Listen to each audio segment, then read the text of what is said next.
Muy buenas tardes, Tarazona, gente valiente, porque sois valientes todos los días, porque movéis vuestra ciudad, porque movéis Aragón y porque movéis España todos los días. Sois gente valiente a pesar de las condiciones que nos han puesto, y por eso os doy las gracias por estar aquí en este gesto también de valentía, de acompañarnos, y que vamos a intentar que se transforme también el día 25 en un cambio real para esta tierra que es Aragón.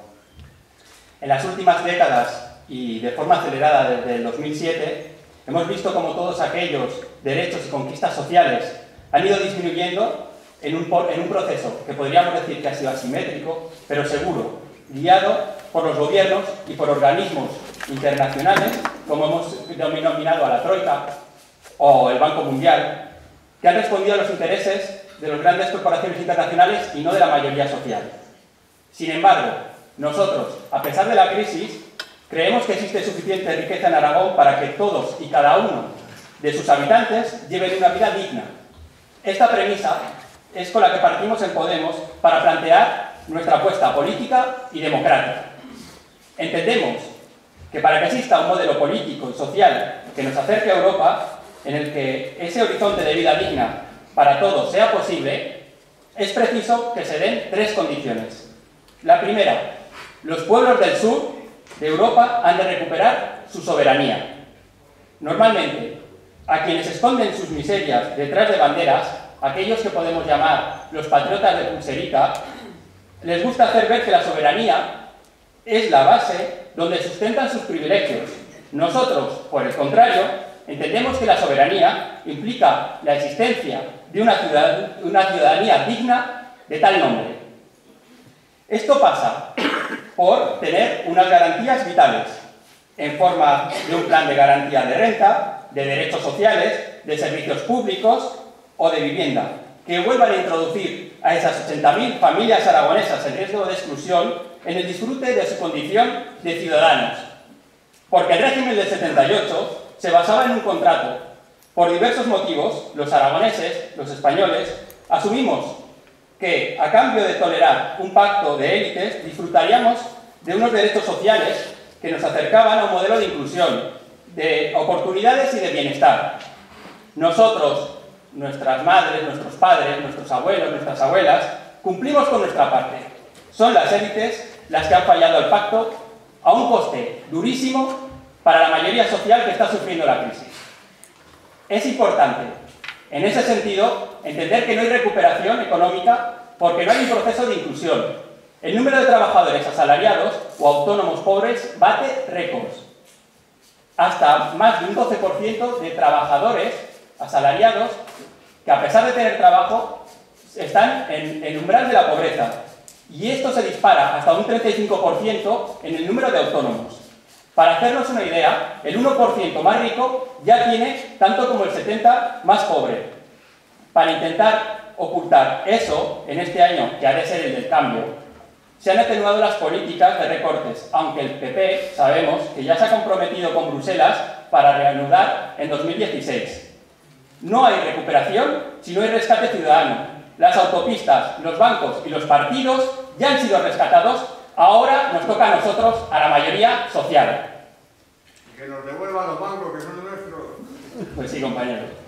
Uno de los rasgos más lamentables de las nuevas formas de precariedad, además, es que ha crecido en los abismos que ha ido dejando el Estado, así como iba retrocediendo, de acuerdo con las políticas neoliberales y de lo que han llamado de austeridad. Médicos y sanitarios precarios salvando vidas luchando en la María Blanca, profesores precarios educando y defendiendo sus derechos y los de su alumnado en la Marea Verde, bomberos forestales apagando fuegos, cuidando bosques y denunciando el caciquismo en Sarga, monitores escolares, educadores sociales, trabajadores de Telemadrid, falsos autónomos en una antigua empresa pública como Telefónica Movistar. Los gobiernos han permitido, mejor dicho, han colaborado conscientemente con esta precarización del mundo del trabajo, intentando realizar una devaluación interna a costa de bajadas de salarios. Este empobrecimiento es el precio que, según los dirigentes, debemos pagar para ser competitivos con otros países que tienen mano de obra más barata. O lo que es lo mismo, debemos ser más pobres para que las grandes empresas ganen más dinero. Un gobierno autonómico no puede frenar solo, ni siquiera un gobierno estatal, si no tiene detrás una parte importante de la sociedad organizada, que exija que se reviertan estas políticas, que sirven al interés de una minoría, y empuje un programa que sirva para la mayoría social. Pero un gobierno autonómico puede hacer algunas cosas como no contratar empresas donde los trabajadores y las trabajadoras no tengan con unas condiciones dignas, aplicando una serie de cláusulas sociales a la contratación pública de obligado cumplimiento, revisar y reforzar los órganos encargados de la seguridad laboral y limitar la subcontratación encubierta en el sector público. Un gobierno autonómico puede hacer, digamos, que es capaz, además de darse cuenta de la responsabilidad que tiene con sus ciudadanos. Está en la mano de un gobierno autonómico ejercer de gobierno en favor de la ciudadanía, y esto pasa por ofrecer cumplir con la legislación laboral con sus trabajadores, a quienes contrata o subcontrata y a quienes supervisa, porque un gobierno decente entiende que no hay dignidad posible en su acción si mantiene la precariedad y la falta de derechos allí donde puede evitarla. En segundo lugar, para ejercer esa soberanía de la que hemos hablado antes, es preciso un sistema democrático que funcione. Tenemos múltiples ejemplos de que esto no ha sido así. En España, la modificación del artículo 135 de la Constitución, las reformas laborales o el sistema de pensiones, la ley de régimen local. En Aragón, esa ley que hicieron para gran escala, los recortes de un 20% en educación y sanidad, o un sistema de comarcas no democrático que está basado en la elección indirecta. Todo eso son muestras de cómo el sistema de partidos responde ante la gran empresa, ante los bancos, ante los mercados y no ante la voluntad ciudadana. Además, todas y cada una de esas leyes han tenido una causa y una consecuencia: el aumento de la desigualdad.